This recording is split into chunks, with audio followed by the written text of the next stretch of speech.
নমস্কাৰ বন্ধুসকল, মই ইউটিউব চেনেললৈ পুনৰ স্বাগতম। মই আজি বিশেষ প্ৰশ্ন এটা লৈছোঁ, কি ব্লাড গ্ৰুপৰ ব্যক্তি মানুহে ব্লাড গ্ৰুপৰ ব্যক্তি মহে বেছিকৈ কামোৰে আৰু ডেংগু মহৰ প্ৰতিকাৰ কিদৰে পাব পাৰি আৰু ডেংগু মহ কি, এই ৰোগ কিদৰে বিয়পে তাৰ বিষয়ে আলোচনা কৰিম।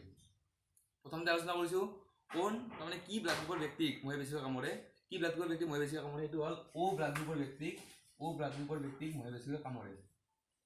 অ' ব্লাড গ্ৰুপৰ ব্যক্তিক মহে বেছিকৈ কামোৰে। অ' ব্লাড গ্ৰুপ আছে, তেওঁক বেছিকৈ মহে কামোৰে আৰু তাৰ গোটেই ট্ৰাকশ্যন হয়।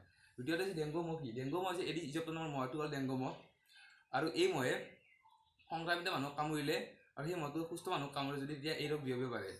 ডেংগু আমি ভাইৰেল ৰোগ বুলি কোৱা হয়। এই মাৰাত্মক ৰোগ। অসমত প্ৰতি বছৰে ডেংগু মহৰ ফলত বিভিন্ন ধৰণৰ বহুত লোকৰ মৃত্যু ঘটে আৰু বিভিন্ন লোকেও ইয়াৰ কি হয় আক্ৰান্ত হয়। ডেংগু মহ কেনেধৰণে বিয়পে, কেনেধৰণে আহে?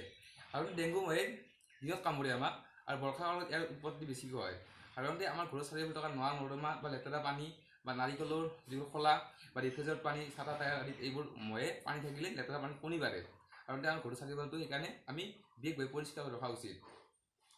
আৰু ইয়াৰ এই ডেংগু মহৰ কিছুমান লক্ষণসমূহ হৈছে তীব্ৰ জ্বৰ উঠিব পাৰে, আমাৰ মূৰ ঘূৰণি হ'ব পাৰে, মূৰৰ বিষ হ'ব পাৰে, মাংসপেশীৰ বিষ হ'ব পাৰে, চকু তলুৱা বিষ আদি বিভিন্ন ধৰণৰ অৱস্থা দেখা পালে আপুনি উপযুক্ত চিকিৎসালয়লৈ যায় চিকিৎসা কৰা উচিত আৰু ব্লাড পৰীক্ষা কৰা উচিত।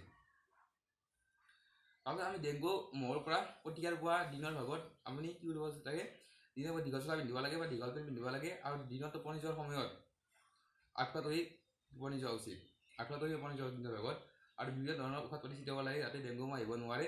আৰু বৰ্ষাকালত সাধাৰণতে ডেংগু মহৰ উৎপত্তি বেছিকৈ হয়, আৰু বৰ্ষাকালত ইয়াৰ সাৱধান হ'ব লাগে। যিহেতু সাৱধানৰ মৰণ নাই, অসমীয়া এটা কথা আছে। আৰু ডেংগু ৰোগীসকলে সাধাৰণতে যাক ডেংগু ৰোগ হৈছে সেইসকলে বেছিকৈ খোৱা পানী বেছিকৈ খাব লাগে, বা ফলৰ ৰস, অমিতাৰ ৰস আদি, অমিতা ফল আদি বেছিকৈ খাব লাগে, অমিতা দৰে ফল, আৰু বেছিকৈ পৰিশ্ৰম ল'ব লাগে, আৰু উপযুক্ত চিকিৎসা কৰিব লাগে।